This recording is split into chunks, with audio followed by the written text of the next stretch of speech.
Hey everyone, welcome to the first town hall for the Graphic Novel and Comics Roundtable. We have a small audience right now, but we are for conference. So if anybody has any questions about volunteering, getting involved, some questions about the roundtable itself, you're going to find out a little bit about how we all came to this work, some opportunities for you going forward with this work, and hopefully a little bit more information about roundtables and the American Library Association in general. So before we start, I'm going to let my fantastic colleagues on the line introduce themselves. And if you could both introduce yourselves, maybe say how you came to the work with the Roundtable, and also a little bit about your origin story, if you will, with the library comics. Aaliyah, do you want to start first as president-elect? Sure, and thanks for introducing. So, Aaliyah Perez, pronouns are she, her, and I am the, as Amy said, president-elect for the Roundtable. I came into the roundtable work just being really curious about what was going on. Thing I heard a lot about. There was a lot that was coming out both in publishings and online about the work of the roundtable, and I had gotten involved in years past with YALSA as part of the Great Graphic Novels for Teens list. So I had a strong interest in comics, wanted to know how I could get more involved, and this seemed like a really great opportunity to do that. So yeah, that's kind of my origin story. Tina, I know that you're a staff member, so you've been involved for quite a while, but if you want to share a little bit about yourself. Sure. I'm Tina Coleman. I am the staff liaison for the Graphic Novels and Comics Roundtable. And I've been the staff liaison way back from when it was the Graphic Novels and Comics member interest group. So way back from the beginning, and we have kind of been involved my involvement in the roundtable is to help and make sure that members can build what they want to build and create resources and opportunities for each other and for the rest of the profession going forward into things like comic conventions and library conferences.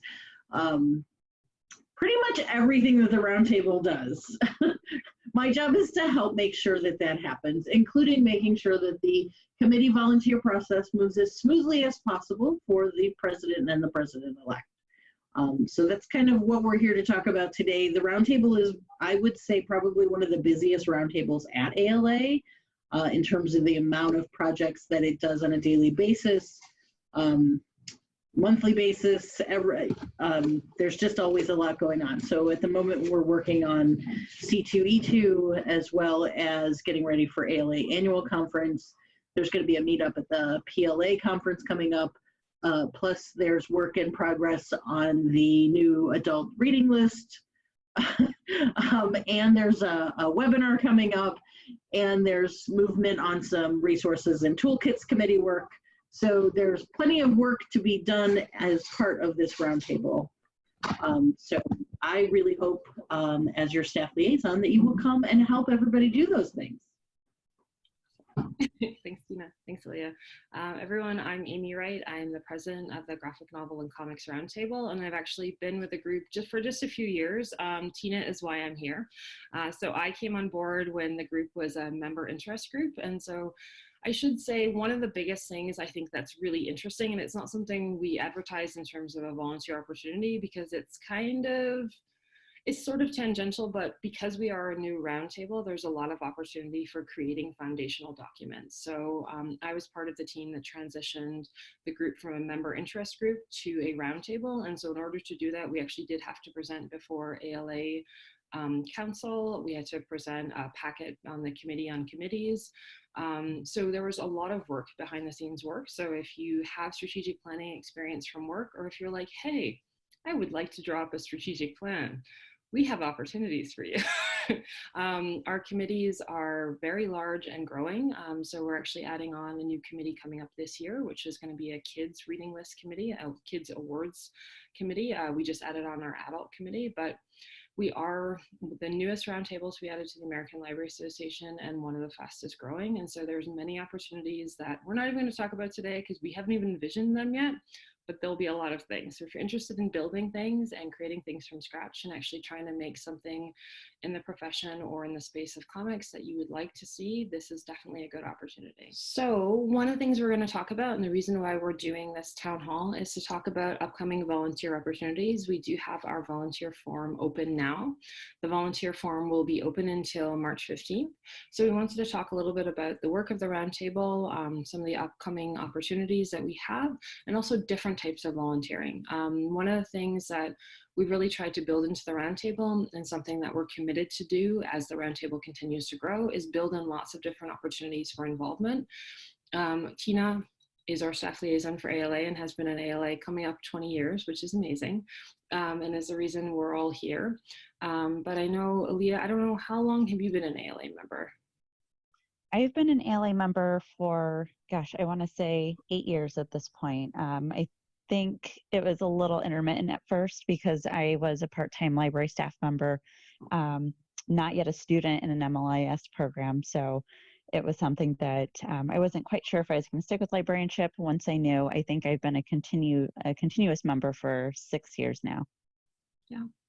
I think I have been a continuous member at this point for 6 years, but I am a Canadian American librarian. And so one of the things we also want to talk about today, and when we talk about volunteer opportunities, is the fact that sometimes ALA, as the world's largest, oldest library organization in the world, can seem the opposite of transparent in terms of getting involved. Tina is the loveliest, friendliest face in terms of membership, but sometimes actually figuring out where your place is, what the opportunity is. Tina and I were recently, the past 2 weeks, we're at the Ontario Library Association conference in Toronto, which is the largest library conference in Canada. And one of the things we heard from a lot of people are like, ALA is really expensive. And we're like, hey, did you know that we have international memberships? We have first-time memberships and we have student memberships. So we're going to really try to talk about a lot of different opportunities for involvement, because we know that sometimes participating in ALA or even in the roundtable, which you have to be an ALA member to be, can be, yeah, the opposite of transparent. So hopefully what we're about to say will shed a little bit of light on things. If you want, the chat is also open. So if you want to try to chat in, that is another option. I don't think that phone users can use chat, though. Oh, it can use chat. Okay. Okay. So why don't we get started talking about the different type of committees that we have. Aaliyah, do you mind maybe starting, and you can talk about some of the committees and then I'll fill in with the rest? Sure. So I think we're up to 10 committees that we are recruiting for, starting just after ALA annual. So it will be a term that runs in most cases, but not all, for 2 years, between June of 2020 and June of 2022. One of the new ones that we are doing that is an exception to that 2-year term is our new Scholarship Exploratory Committee. So something that Amy and I and the rest of the board are really passionate about is making sure that not only are we giving opportunities to those who are members, but to those who would like to be, but maybe are having some difficulties financially making that feasible. So this committee will spend a year between June 20 and June 2021 trying to explore different options for how we can provide assistance to become members of the whole association as well as our roundtable, but also to participate more potentially in our different conference and convention opportunities that we have. So we're both really excited about that as a way to get more people involved who have traditionally been kept out of this opportunity. So that is one of the exceptions. Amy also mentioned our selection lists. So those are currently not on the volunteer form, but they will be in the fall. So if your interest is in more of the reading and selecting really awesome titles, you're not going to see that now, but check back in September or October. We'll get more specific dates out later because that's when that will be feasible. But those are also 1-year opportunities. I believe the rest of them are the 2-year that we are looking at. And some of them do have different time commitments. So Amy, you've been involved in some of those. Do you want to touch on that a bit? So one of the things I would say about our committees, and I would encourage anybody on the line or anybody who listens to this fantastic webinar later, please go to our Get Involved page. So go to the Graphic Novel and Comics Roundtable Get Involved page, and we have the information on all of our committees, all of our volunteer opportunities, so both for the committee membership and also ad hoc volunteer opportunities that we're going to talk about shortly. But with our committees, the time commitment definitely varies depending on the type of committee.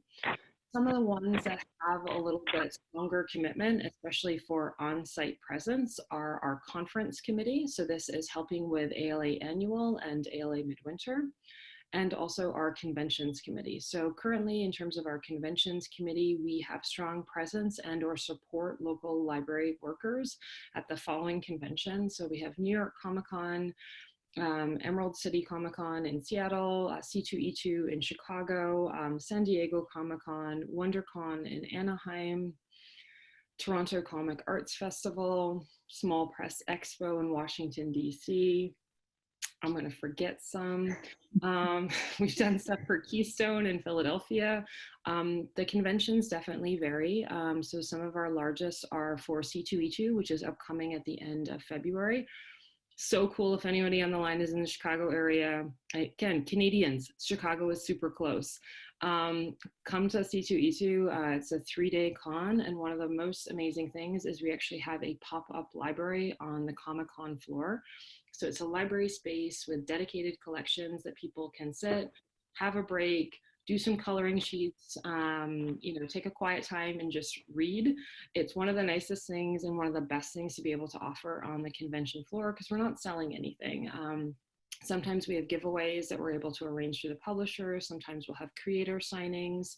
We will be selling potentially some pretty cool stickers, but basically it's a nice spot and an oasis of fantastic, awesome chaos at Comic-Con that you can just sit, get some reading recommendations. So for the conventions and the conference committee, we really do ask that people commit to on-site volunteering. So if you were to volunteer, for example, on the conference committee, it wouldn't be a requirement that you would have to go to midwinter and annual, but if you are unable to go to both in a given year, it might be that a better committee is a better fit for you.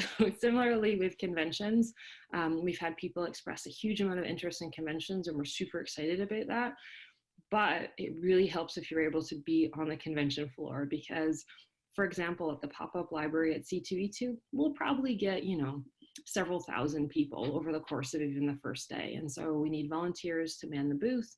We have people doing reading recommendations. We have creator visits we have organized with publishers. So we really do need on-site volunteers for conference and conventions. However, if you're like, hey, I'm really interested in a lot of the work of the roundtable, but I'm unable, or my work life situation, I'm not able to travel to these. We have a lot of really cool things that are also similarly touch on similar work. Specifically, I would say our resources and toolkits. Resources and toolkits has definitely come out of a huge need and expressed desire for people to see more aggregated resources around comics and graphic novels. So many people have been presenting for so long. There's been a lot of really great resources done, presentations given, but ours is actually not only the first roundtable to be established at ALA for comics and graphic novels, it's one of the only professional organizations around comics and graphic novels that spans all age groups, all formats. So we're talking fiction, nonfiction, kids, teens, adult. And so one of the functions of the resources and toolkit is to really bring resources and advocacy to the whole spectrum of comics readership and graphic novel use in the library. So to that end, resources and toolkits, they've been busy. Some of the things that they have done in the past year, we organized a series of 5 days of webinars for Ben Books Week at the end of September. So these are actually archived on our resources and toolkits page on our Graphic Novel and Comics Roundtable website. I would highly encourage everybody to check them out. We have a library worker interviewing a creator every day. And Aaliyah, you're, I think, day 2, right? I am day 2, yes. that was a really good webinar. That's a really great opportunity for other people to volunteer to do. So while we do like for our board and our chairs to be heavily involved, if you have experience moderating or asking questions, this is just one of many opportunities for you to do that. So we'll get to the form later, but we do have a general volunteer form where you can make note of a skill, talent, or interest in something such as moderating. No, that's a great point, because especially with our webinars and our live streams, you do not need to be on site. And ideally, we really want the American Library Association is actually older than the country of Canada, the country of Mexico. It stretches all across North America. So we really want representations from everyone who is a member of ALA. So we want Canadian librarians, we want Mexican librarians, we want people from small library systems, large library systems, mid-range, urban library systems, everything. So when we're putting together our webinars and our live stream, when we're putting together our panelist lists and moderator lists, we really try to think about that. So if you have a lot of moderating experience, that's awesome. If you're new to moderating and you want experience, that's also awesome too. We would love to give you that opportunity. So as Aaliyah said, we have the general volunteer form that we're going to talk more about later, but that's another opportunity to keep in mind when we talk about resources and toolkits. We've had a bunch of people on the resources and toolkits committee who, one of the nice benefits, or if you will, added advantages for us is that if we're ever at a loss to find moderators, we're like, hey, resources and toolkits, you put together these live streams, would you like to moderate? I mean, it's super cool. I definitely think we have the highest percentage of meeting celebrity guests of most roundtables at ALA. Tina, I know, don't quote me on that, but we've gotten to meet a lot of really cool creators and publishers, and that's definitely one of the benefits.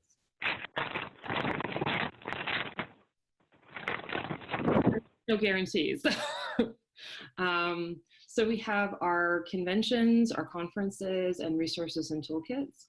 Another committee that we have, and depending on your bandwidth as a volunteer in the year, this might be a better fit if you have a particular amount of time during the year, is our Eisner Graphic Novel Grant Committee.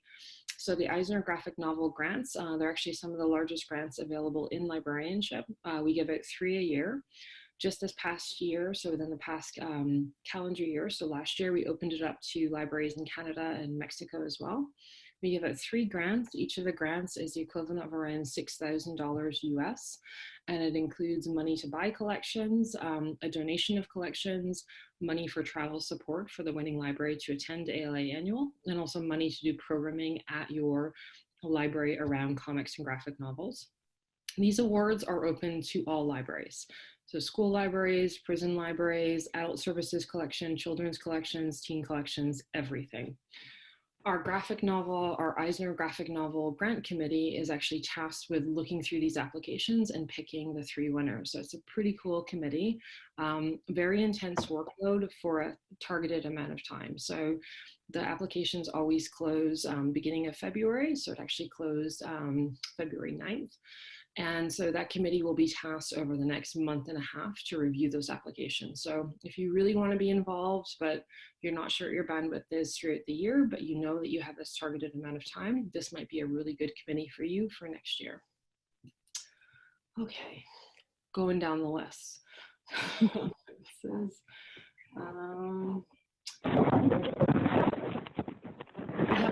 our membership committee. So our membership committee is amongst one of our most active, and we have 2 committees, our membership and communication, that actually touch on all the work of the whole roundtable. So if you're not entirely sure if I want to do this committee or that committee, or if you want to get to know about the work of all of what's going on under the umbrella of the roundtable, communications or membership would definitely be a good committee. And what's really cool about both of those committees is they have opportunities for both remote and on-site volunteering. So membership. What's super cool about us as a member organization, so ALA, of course, is a member organization, so we are ALA.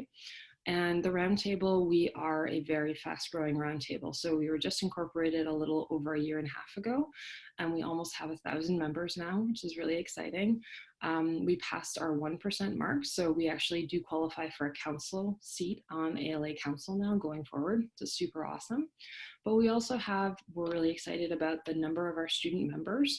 About 25% of our membership are student members, and that's super exciting because student membership in ALA is something that I think some people take advantage of, maybe not as many people as we'd like to see.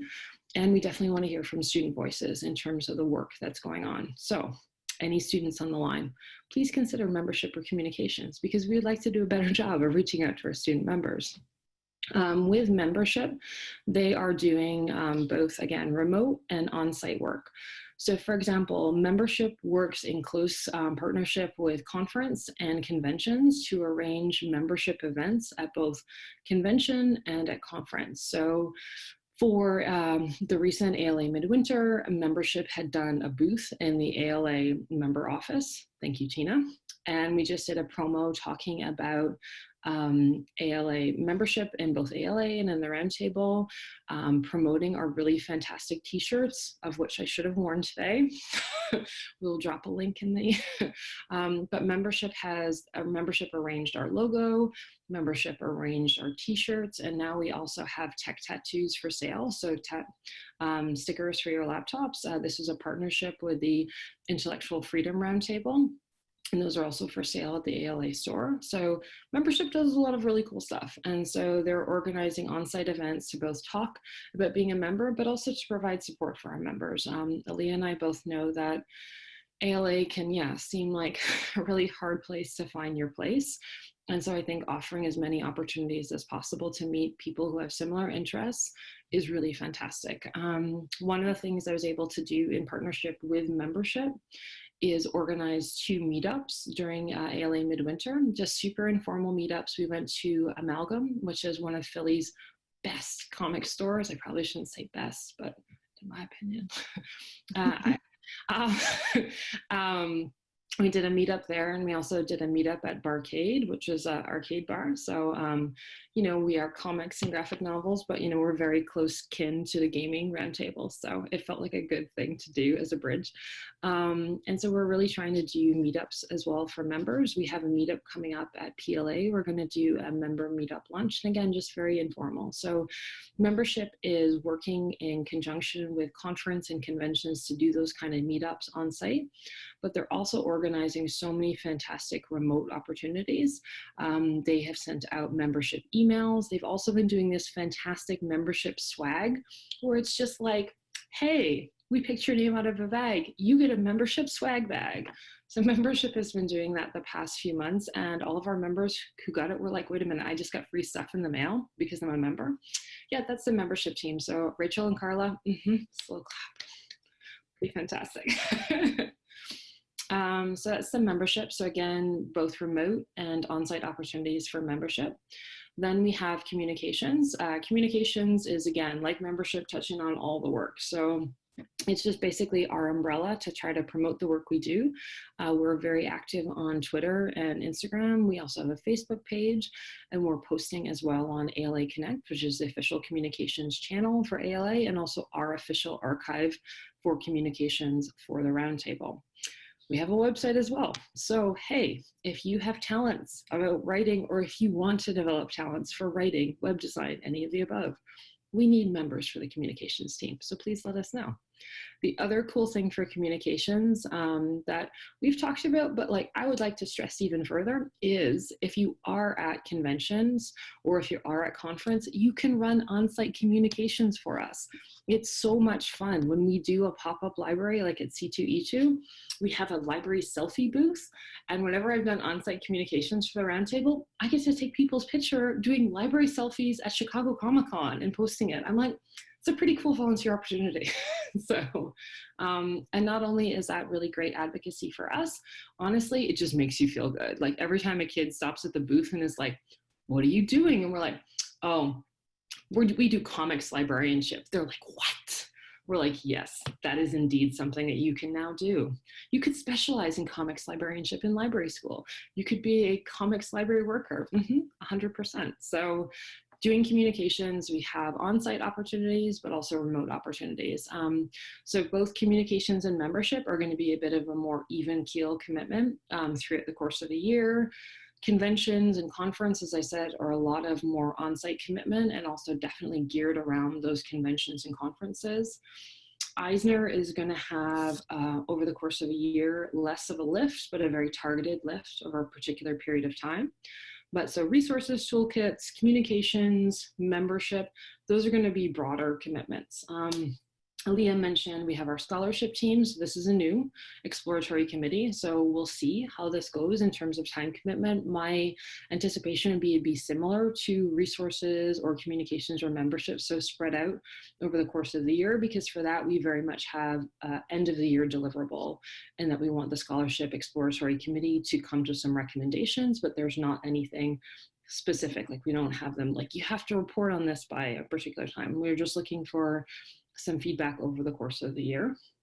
We have also coming up, as Aaliyah mentioned, in the fall, our reading list committee will accept more volunteers. And then we do have on the horizon a kids awards list also launching. So there's a lot of opportunities coming up, but we've talked a lot about committee stuff. Aaliyah, do you want to talk about the ad hoc volunteer form a little bit more?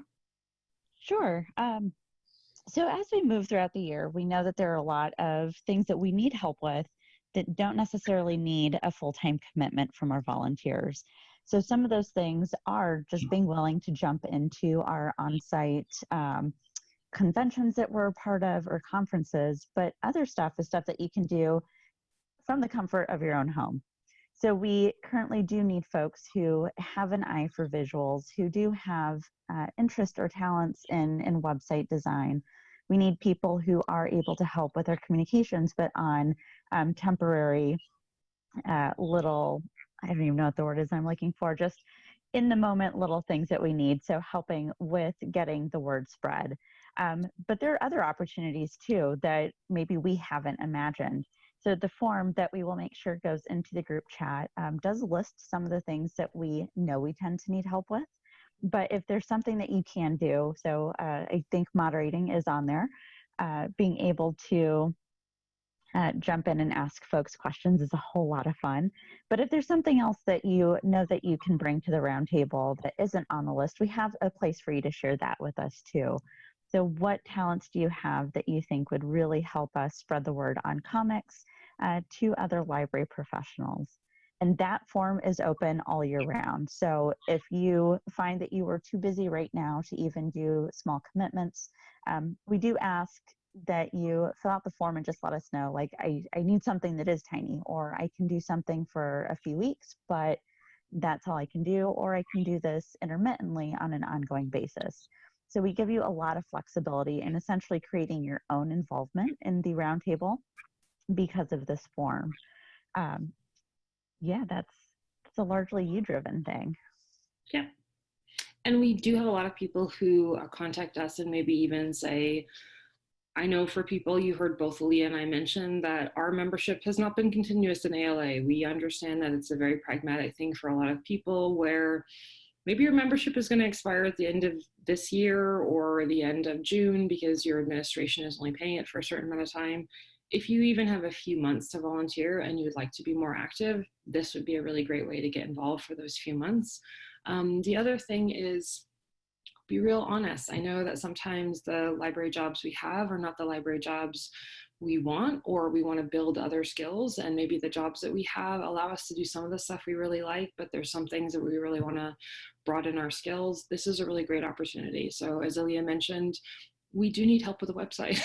It's Drupal. And I think I'm the only person currently on the board who has experience with Drupal. And that is like from 2009, my Drupal experience. So hasn't changed a lot, so this is a great way to do stuff. We're also always looking for people to help write copy. We do a lot of posts, so we have all of our social media channels. We have a lot of virtual social media campaigns we do. If anyone on the line was paying attention during September, we had Library Card Sign Up Month, and we did this really fantastic partnership called Creators Get Carded. Maybe Tina, can I ask you to just drop in the line for the volunteer form, and then also Creators Get Carded into the chat. So Creators Get Carded was a partnership between comics creators and the Graphic Novel and Comics Roundtable, and we did it specifically for ALA's Library Card Sign-Up Month. So it was through the whole month of September, and we actually featured different comic creators, some days more than one, every day posing with their library card to promote Library Card Sign-Up. And that was like such a fantastic thing to do. We ended up getting like it was hundreds of thousands of hits, and it was one of the more successful campaigns certainly that we've done, and I know definitely for ALA brought a lot of attention to library card sign up. So lots of opportunities. Even if you volunteer for a very short targeted amount of period during the year, you can really make an impact. So that was a really fun campaign too. Like that was just, I just really enjoyed that. Oh, awesome. Yeah, the video is fantastic. Go to, like, if anyone who's looking at the archive or like online, the Creators Get Carded video is amazing. Chris Aaron, who is one of our volunteers, was able to wrangle so many different creators for this project. And it's amazing who we got posing with their library cards. And we're like, wow, this is great. And also some creators have multiple library cards. They library shop. And I'm okay with that because I actually had 4 library cards recently. So, so we went through the committees. And again, our deadline for volunteering is coming up. So our form will close in March 15th. So this is, our form is closing for committee volunteering. Our general volunteer form, sometimes we'll keep it up, sometimes we'll reopen it depending on what the call is, but this is definitely opportunities throughout the year. And you'll also see beyond even the general volunteer form, when we need opportunities on site, we'll push out those requests on our social media channels, on our Facebook page, on ALA Connect.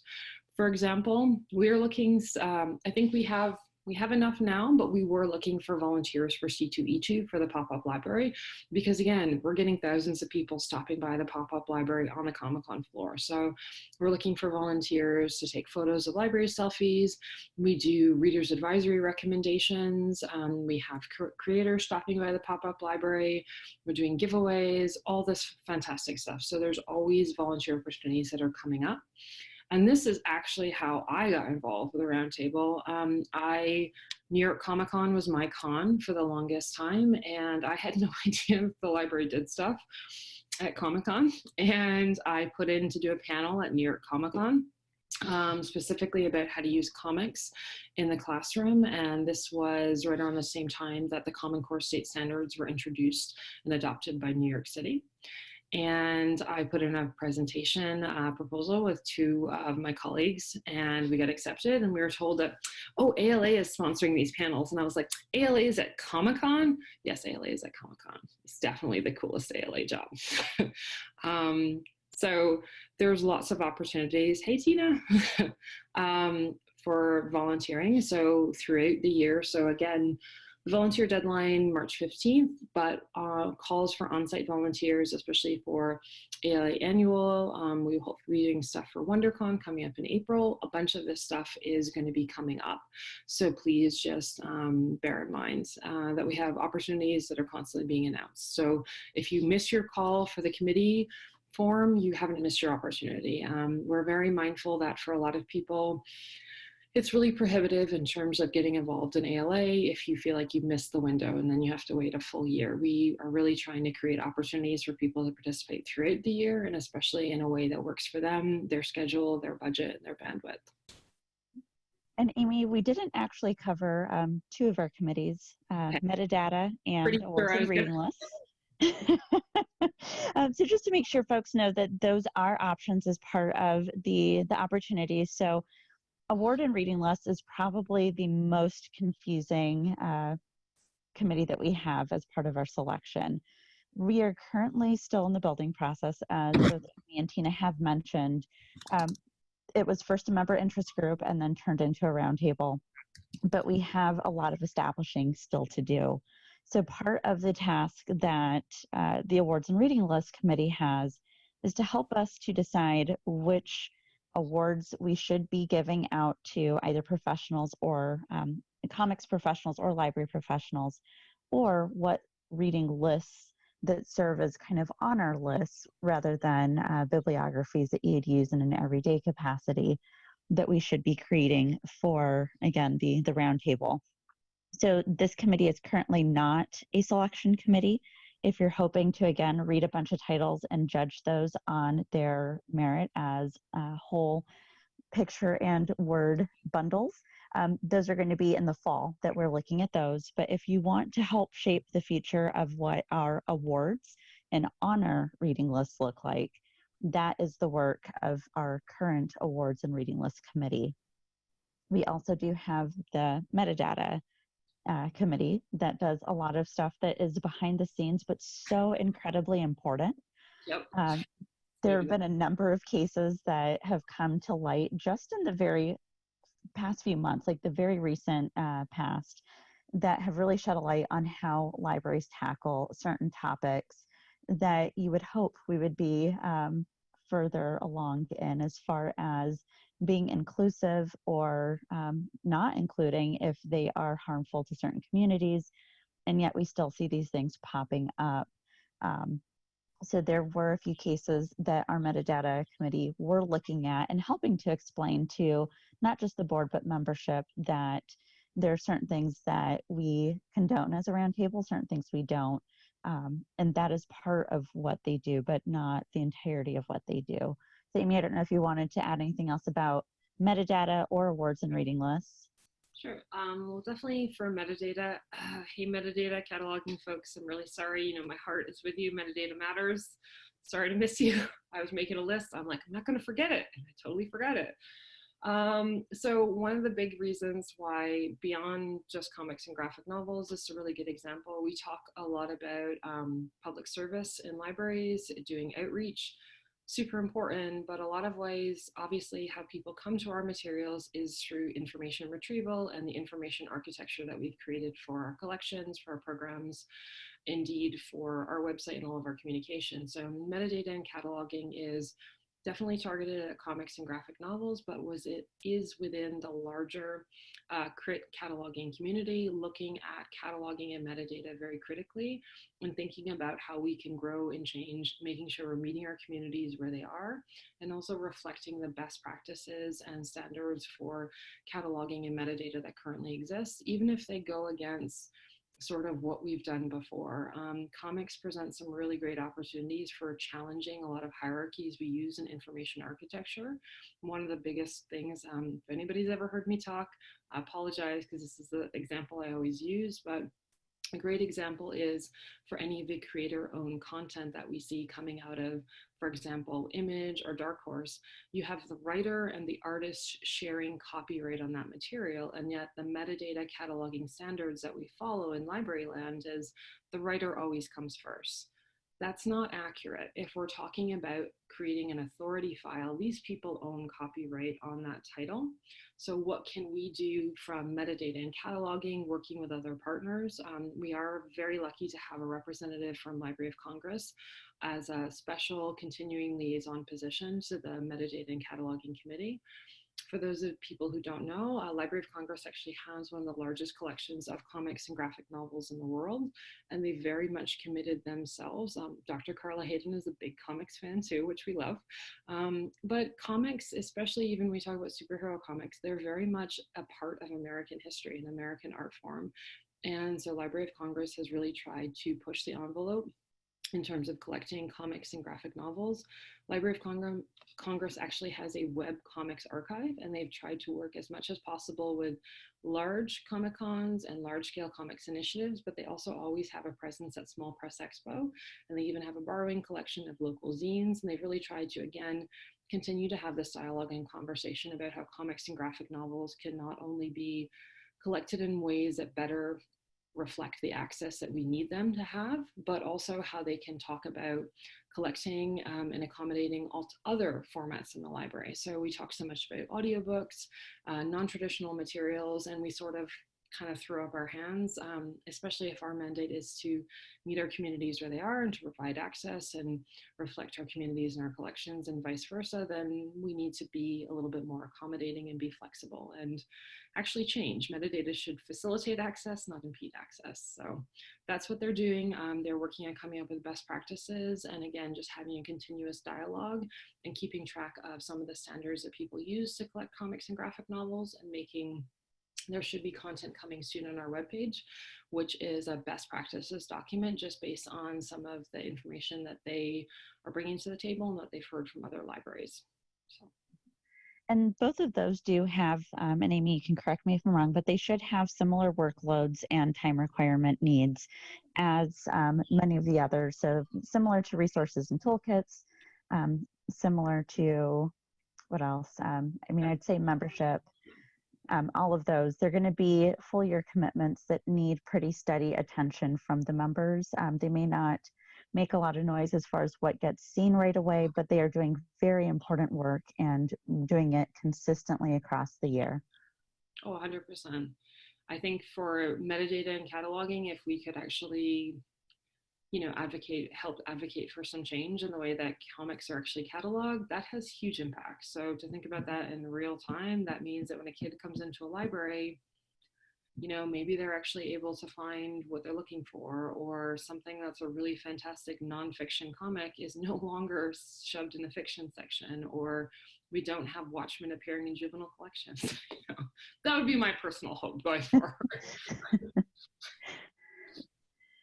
I love Watchmen, don't get me wrong, but I think having a full spectrum of cataloging and metadata best practices for comics and graphic novels that truly reflect them as a storytelling platform is definitely what we're working towards.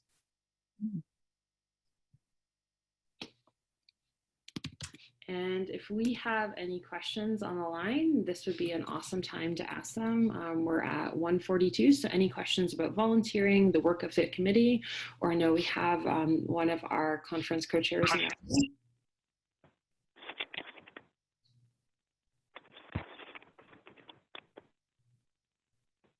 the Tina.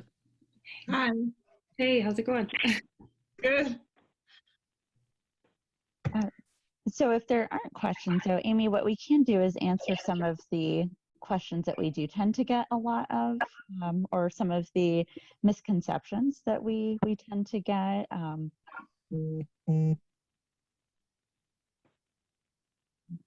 Sorry, did we have a question from anybody on the line?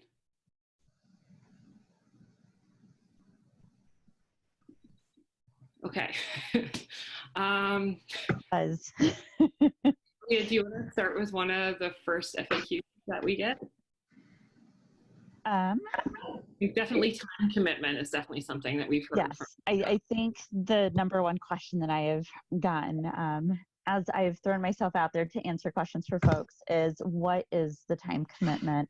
And as Amy and I have been trying to convey, it's really going to depend on which committee you're looking at or hoping to do, and whether or not you're looking to do a full 1 or 2 year term versus an ad hoc commitment. So because we are still building, this is something that is taking quite a bit of time right now, but that may change going into the future. But I would say, depending on the committee, it could be anywhere from a few hours a week to upwards of 15 to 20. Being reasonable about which position you are holding, either as a regular member or as a chair. Amy, have you heard anything different from members as far as their time involvement? No, I would think that that's pretty accurate. And so I would say one thing we have heard from members that I would just like to be really transparent about is this is more of a commitment than probably most ALA committees. The exception might be if you're on an ALA awards, like reading committee. So that is a pretty consistent, that's a big time commitment. And these are similar because what we are looking to do, we're building things from scratch. And so it's really fantastically exciting and a lot of work, especially for some of the committees that we mentioned, like conventions, conference, and Eisner, that have those very targeted periods of work. That's probably going to be on, like, Tina Lerno, you're on the line, so you can answer in terms of conference, but like the week of going into ALA Annual, you are definitely going to be volunteering for your committee. If you're a conference volunteer, at least 15 to 20 hours that particular week, if not more. And it may even be the week or two going into the conference, you're volunteering 15 to 20 hours. So I would say, compared to a lot of other ALA committees, we definitely are looking for a larger time commitment from people. And not only a larger time commitment, we really are looking for people who are like, you know what, I'm excited to build something new, and it's going to be a little scary. And you know what, we have all stumbled as we've been doing things, but I think for all of us, I hope, it's giving us opportunities professionally that, you don't always get to do.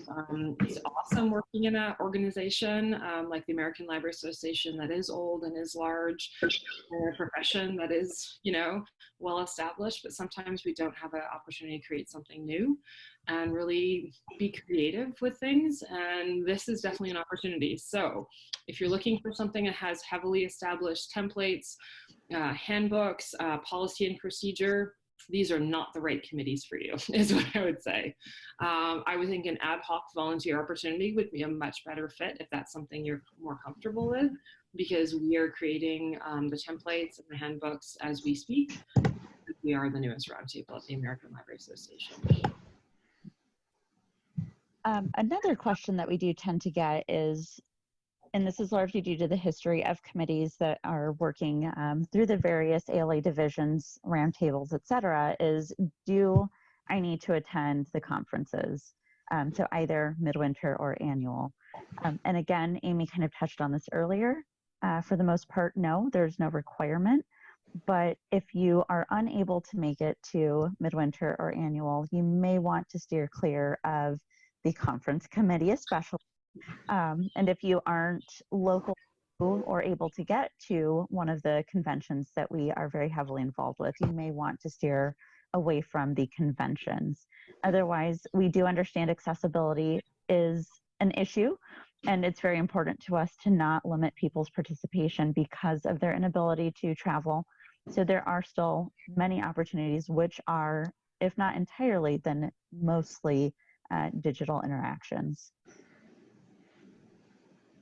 No, that is a big one. And I would say also for conventions, look, I love comic conventions. I mean, I came to the comic conventions through my love of the conventions, not necessarily through, and then I started doing them professionally.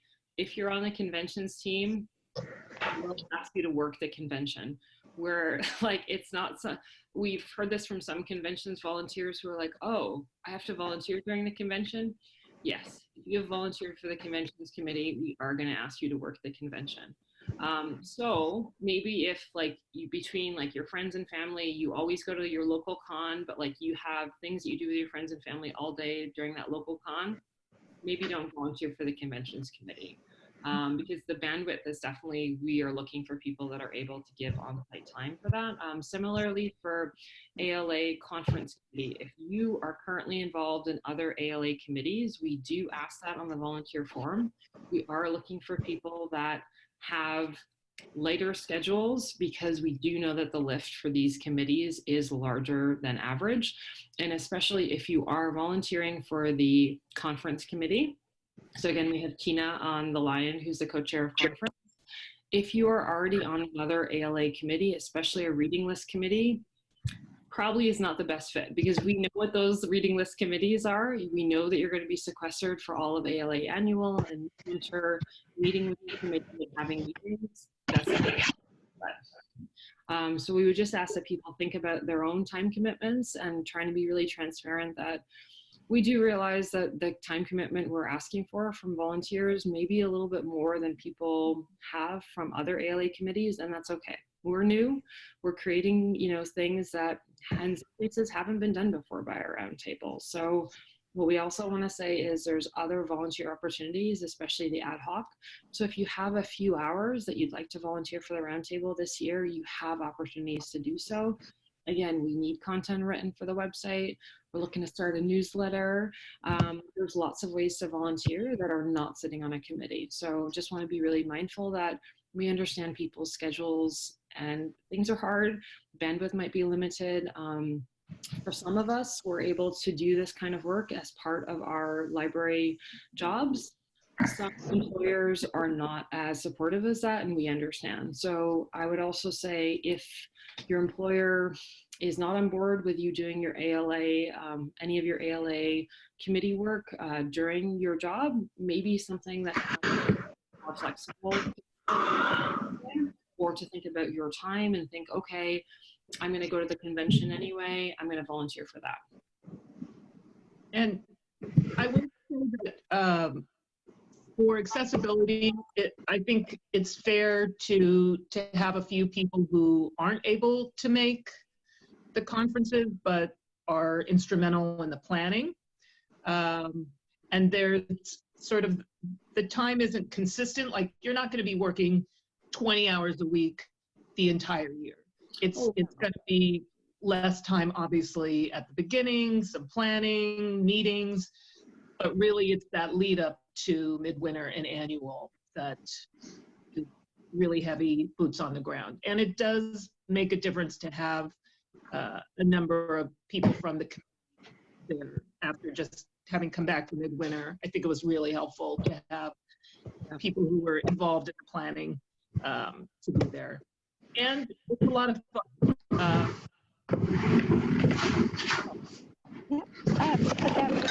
To another thing to mention. So some folks have asked, what do I need to be able to bring as far as skills to the roundtable?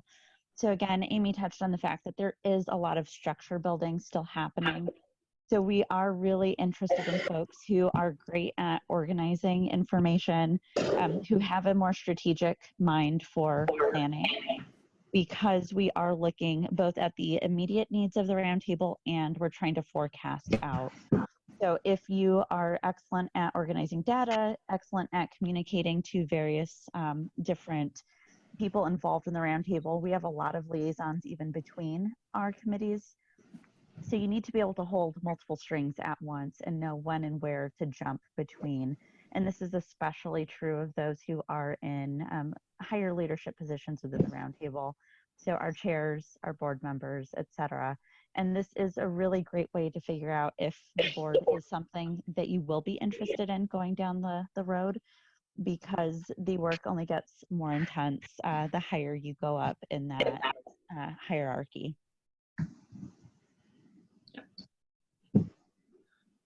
Let's see.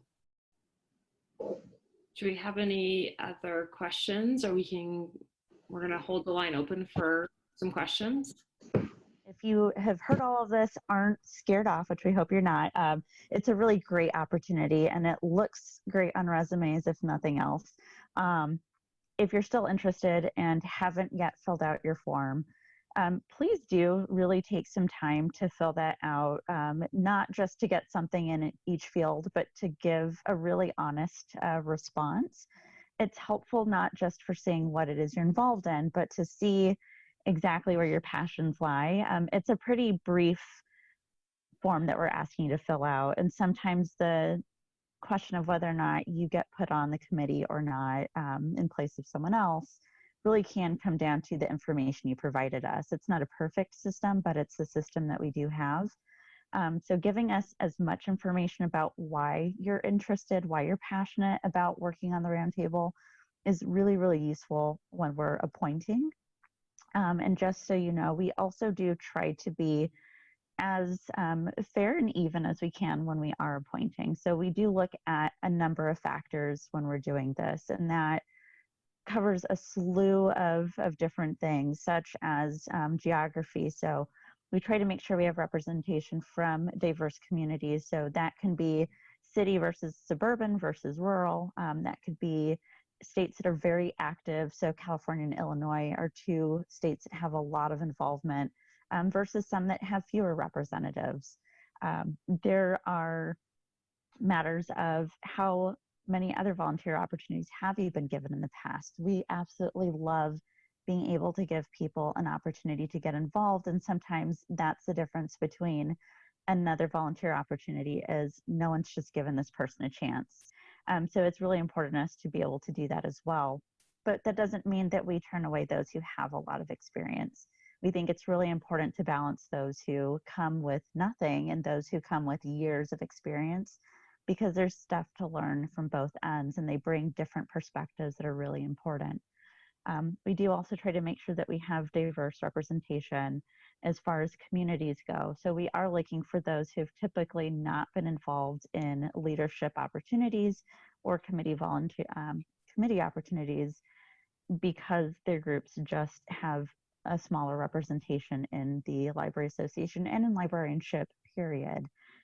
So we are looking for more people from queer communities, from marginalized communities, Black, Indigenous, and person of color communities are all really important. People from different abilities, we need to have more of their input in how we're shaping this roundtable. So there are a lot of things that you can let us know to help make sure that we are giving as many voices a seat at the table as possible. I would just add too, especially we're very conscious of student membership and also library workers. Within libraries, most of the work is done by library workers, and yet disproportionately librarians are represented on committee and leadership positions. We would like to see more student members, more library workers in leadership roles, and actually being able to mentor other people from those leadership roles going forward. So again, this is what we're thinking about, as Leah says, when we're putting together the volunteer recommendation and the committee placements. We will not move somebody from one committee to the next. So if there's a few committees you're interested in, tell us what you're most passionate about, because we'd love to put you on that committee. We're not going to bounce people from the committees during mid-year, and we really want you to be on that committee for the full year or two in terms of a position. So if you're excited, but you know your bandwidth is, tell us that, and we will find a good fit for what you're bringing to the table or what you'd like to develop, because we really would like, we all came together because we like library and comics in the library. I mean, like, it's kind of a great, unique, wonderful niche part of our profession, and we really want to continue to play to those strengths and those passions. Mm-hmm. And related to that, not only do we not want to bump people from, but we also don't want to have folks involved even within our roundtable on multiple committees if it can all be helped. Yeah. We're not saying it's a flat out no, but we do want to provide as many opportunities for unique members as possible. So in order to do that, we are doing our best to not have anyone on multiple committees unless the need is there. And that need can be determined by any number of things. But so far, we've been really lucky to have a lot of interest, and we're hoping to get even more interest. So at this time, we are trying to steer from having anyone taking on too much for multiple reasons. So yeah, if you're on Newberry this year, please don't apply for the kids reading list too. That's super cool.